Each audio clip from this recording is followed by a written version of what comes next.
setelah kerusuhan Mei, kebetulan saya ditunjuk menjadi ketua tim investigasi untuk kerusuhan Mei untuk TGPF. Laporan saya dipakai sebagai laporan awal Komnas HAM. Jadi saya memimpin tim untuk investigasi di 6 kerusuhan di 6 kota.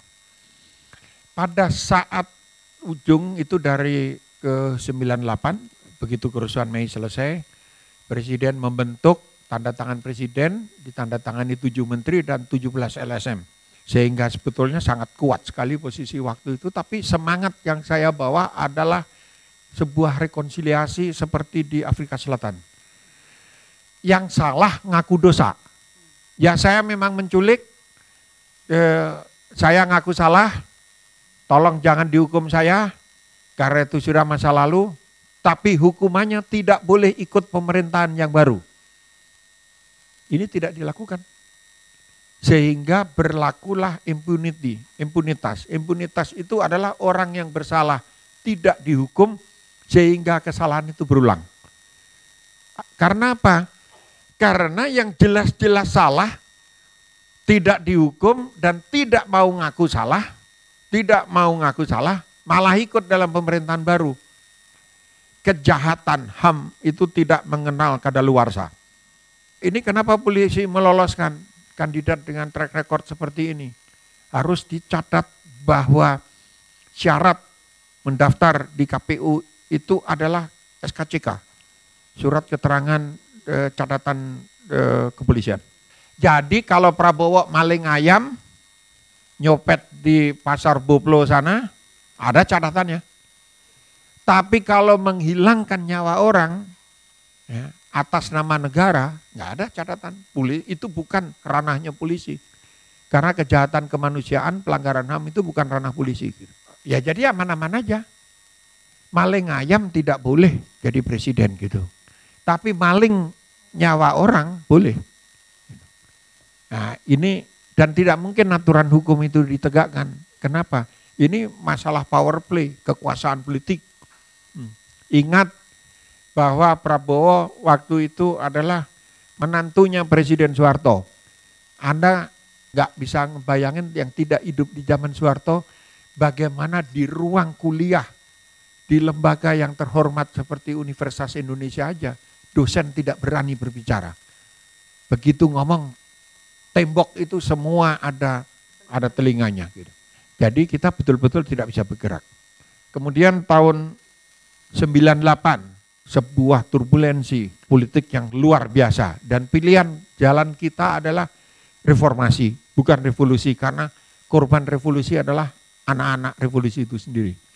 Jadi kami memilih waktu itu reformasi, perubahan yang dipercepat, tetapi tidak serentak mendasar, mendadak sekaligus.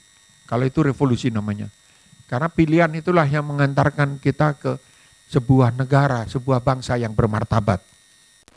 Waktu Yunhab ditembak, saya 50 meter di tempat itu ikut gotong ke satu lagi yang ketembak, anak umur 12 tahun, bajunya itu seperti disiram darah, seperti mandi darah gitu. Tapi bisa kita selamatkan, Yunhab nggak bisa. Saya membentuk tim investigasi sendiri. Dalam waktu 1 hari kami sudah bisa menemukan truk keberapa yang nembak dari pasukan PHH-nya Kodam, pasukan Kostrad. Dan saya bilang kalau saya diberi kewenangan memeriksa pasukan yang ada di atas truk, itu saya jamin dalam waktu 1 kali 24 jam saya bisa menemukan yang nembak. Kemudian tentara melakukan investigasi sendiri, hampir 1 bulan kemudian, sekitar 1 bulan kemudian baru ketemu Kopral Karel. Saya berteriak, tidak bisa, tentara itu tidak bisa bergerak tanpa komando. Tidak boleh senjatanya ada di tangannya ada di pelatuk senjata dan menembak sebelum ada perintah atau tidak diperintah. Semua yang tanggung jawab harus komandannya. Dan komandan tertinggi waktu itu adalah Pangdam Jaya. Akhirnya mereka marah, saya di TO. Saya 98 itu di nomor 1 untuk dihabisi. Dan orangnya ngaku, orang itu namanya Kiflan. Dalam forum ngaku, saya yang ditugasi cari Mas Kiki, cari-cari nggak pernah ketemu 1 bulan. Makanya saya nunggu, kalau saya ngomong keras tuh nunggu saya dipanggil, diajak berdebat gitu. Kita buka-bukaan aja supaya tahu jelas gitu. Setelah itu apa yang terjadi?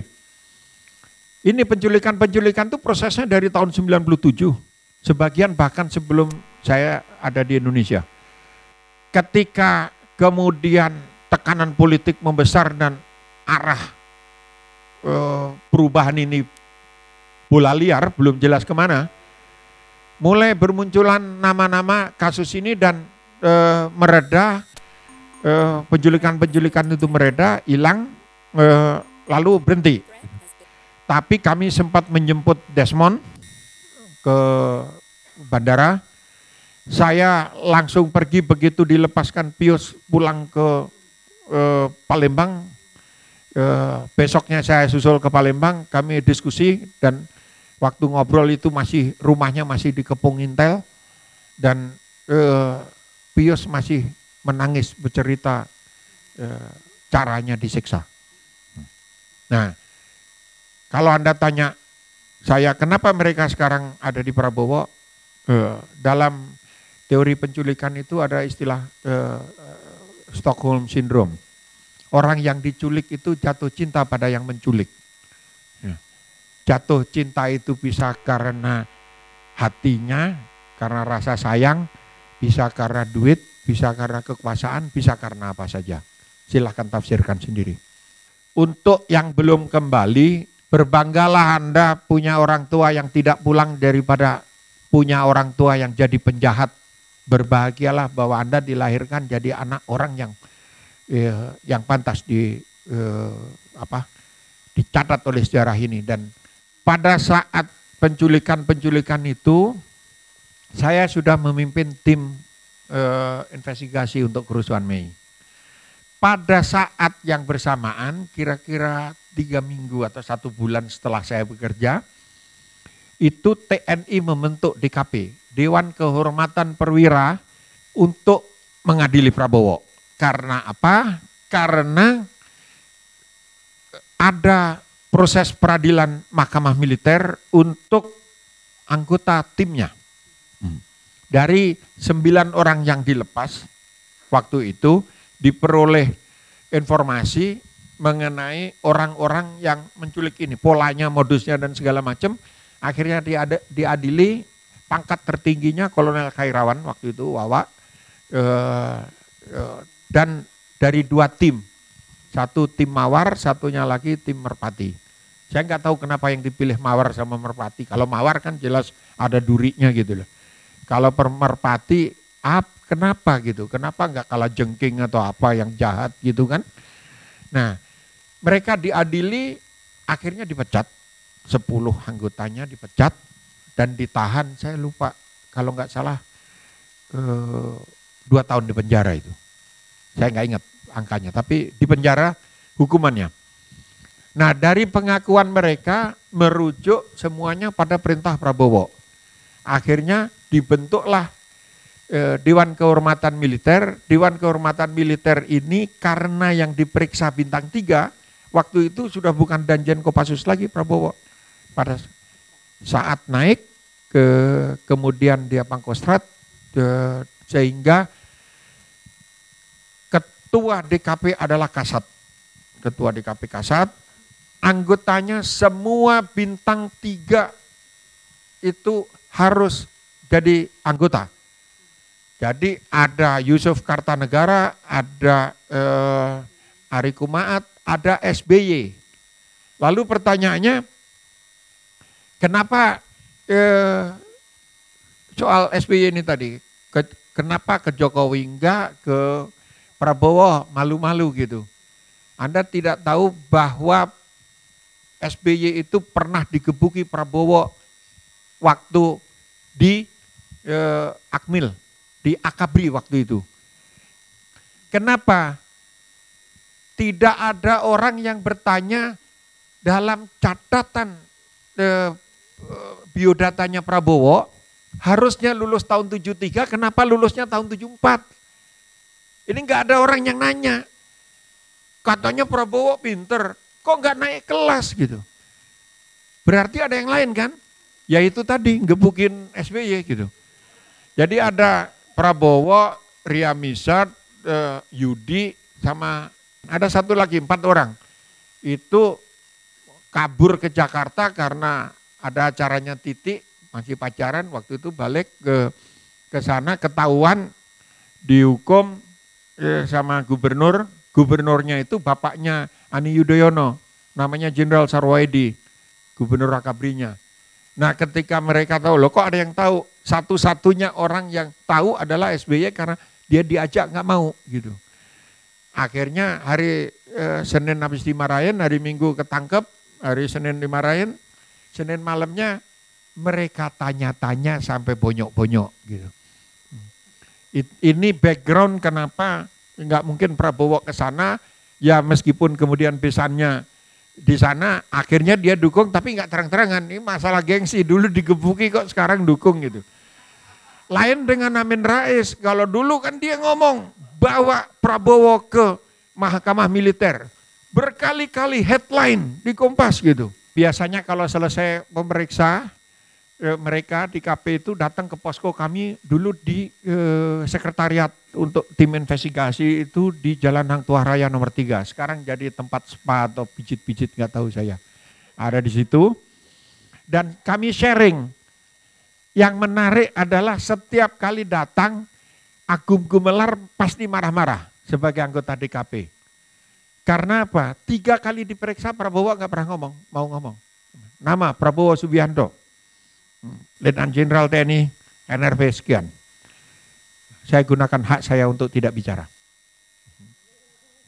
Ini konvensi Jenewa untuk tawanan perang. Jadi dia memposisikan diri sebagai tawanan perang. Gitu. Jadi tidak ada data yang keluar, tanya Pak Agung, memang nggak ada data, 3 kali diperiksa itu, dia bilang, dia mau nendang katanya, gua udah nggak sabar aja kayak gua mau tendang kepalanya gitu. Tapi Pak Agung kan pendek, jadi nggak nyampe kakinya gitu kan. Akhirnya cuman marah-marah aja, tapi selama pemeriksaan itu pakai vest, baju anti peluru. Kenapa? Saya bilang, Jenderal takut nih ya sama-sama bintang 3-nya gitu. Pada saat kita berdiskusi seperti itu, tiba-tiba suatu hari dapat laporan kami masuk, ditemukan mayat terapung, muncul satu-satu dari sepanjang jalur Pulau Seribu sampai ke Lampung. Itu dilepas pantai Kalianda. Saya nggak ingat, saya ingat saya 6 mayat, tapi 5 atau 6 mayat. Itulah mayat-mayat yang hilang. Ya, jadi jenazah yang hilang sebagian yang diculik. Saya nggak tahu ini jenazahnya siapa, langsung dikuburkan di sana. Nah, saya bilang Allah Maha Besar itu kenapa?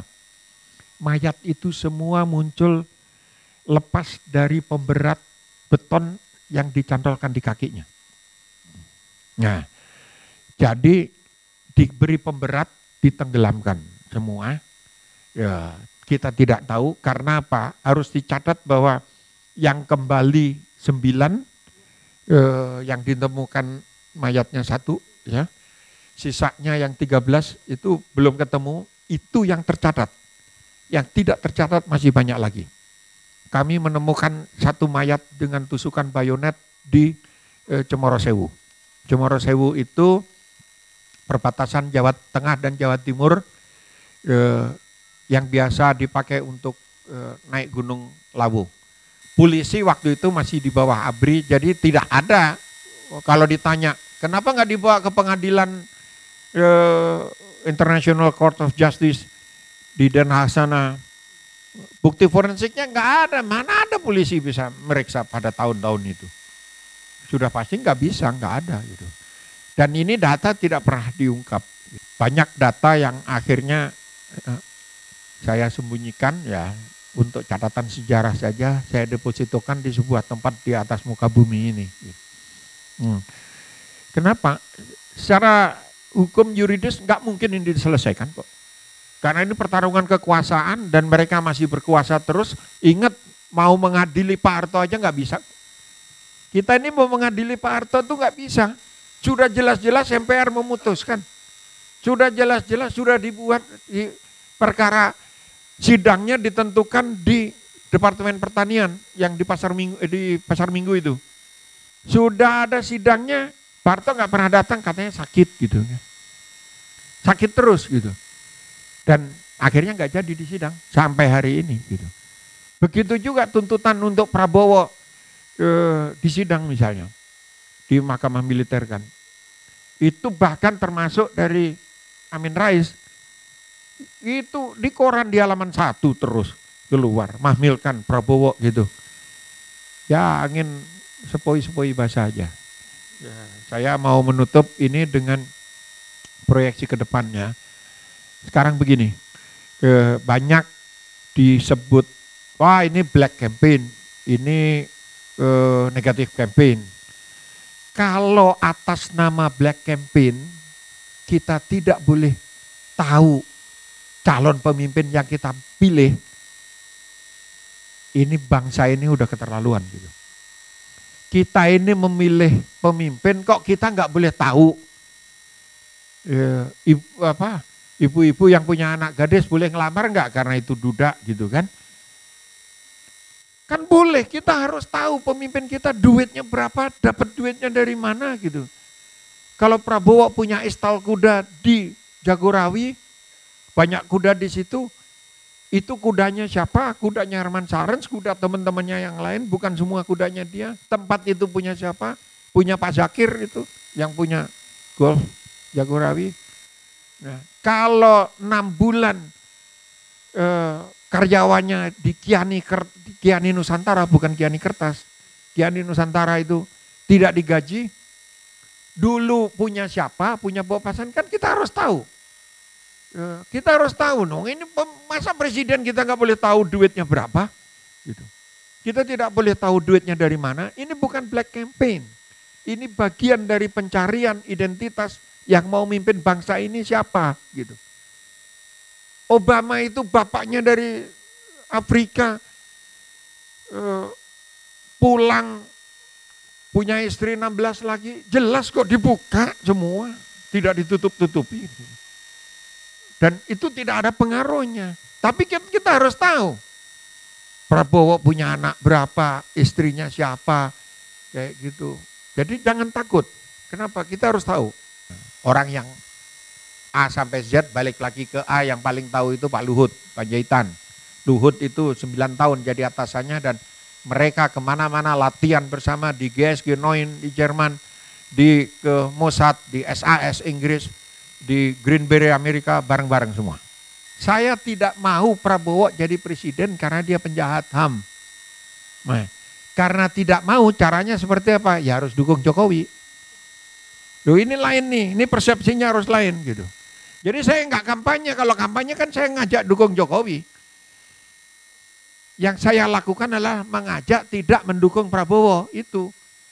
Kalau kita yakin bahwa kita benar, apalagi dalam kasus seperti penegakan HAM seperti ini, jangan takut melawan seluruh dunia, jangan takut Prabowo punya pistol, punya pasukan, jangan takut mereka punya ini. Bawa hati nurani kita, bawa keberanian kita. Karena sejarah nanti yang akan mencatat. Ya, sejarah itu tidak bisa berbohong. Dan suatu saat pasti akan terungkap. Wong surat DKP itu jelas-jelas dipecat kok. Dibilang, loh, tidak ini manipulasi. Manipulasi dari mana? Itu jelas-jelas diberhentikan. Diberhentikan itu tidak dengan hormat, itu PTDH namanya. Hanya karena menghormati Pak Harto, ini pengakuan dari DKP, Fahru Rozi sama yang lain-lain. Ini kesalahannya Wiranto nih. Karena Wiranto Panglima waktu itu dan dia bilang, kita hormati Pak Harto lah gitu. Ya dia kan mantan ajudan Pak Harto. Ya udah, jangan pakai tidak dengan hormat gitu. Nah sekarang kalau diberhentikan tidak dengan diberhentikan katanya tidak dengan hormat itu nggak ada. Lalu alasannya apa? Gitu. Coba suruh jawab itu timnya itu. Ada sahabatnya Prabowo dari kecil yang menjadi Fadlison dulu, yang pasang badan untuk Prabowo sebelum ada Fadlison. Orang itu namanya Farid Prawiranegara. Tiba-tiba nelpon saya. Terus Ki, jangan mundur. Terus saya tanya, kenapa lu ngomong gini? Bukannya konsultannya Prabowo. Dia bilang, gila lu. Gue temannya Prabowo dari kecil. Tapi kalau sekarang dukung dia jadi presiden, Ki, gue masih punya hati. Ini omongannya Farid. Kalau sekarang Fadlison yang pasang badan, tanya aja, Fadlison itu pengusaha-pengusaha apa? Itu adik saya jauh di bawah. Saya datang ke pusat rumah kebudayaan di Minang. Jadi dia membangun satu kompleks, ada museumnya. Ada ini saya bilang, Fadli, coba yang belum pernah ke sana dari Padang ke arah Bukit Tinggi. Kira-kira di pertengahan itu ada di tengah-tengah sawah, di kaki Gunung Singgalang, ada kompleks yang luar biasa gitu. Ada rumah seni segala macam, ada museum. Dan banyak patung-patung dadanya Bung Karno, Bung Hatta, Gandhi, sama Fadlison di tengahnya gitu. Jadi saya bilang, lu narsis banget. Saya telepon dia, gue lihat patung lu di sini narsis banget lu kan ya. Rupanya memang cita-citanya itu. Jadi saya ini nunggu kalau ngomong gini dilaporin ke Bawaslu, nggak dipanggil-panggil saya. Karena kalau dipanggil-panggil saya akan bilang seperti yang saya tadi, dan saya masih punya seember lagi untuk saya ceritakan di depan media. Mudah-mudahan saya dipanggil-panggil, nggak dipanggil-panggil gitu. Terima kasih.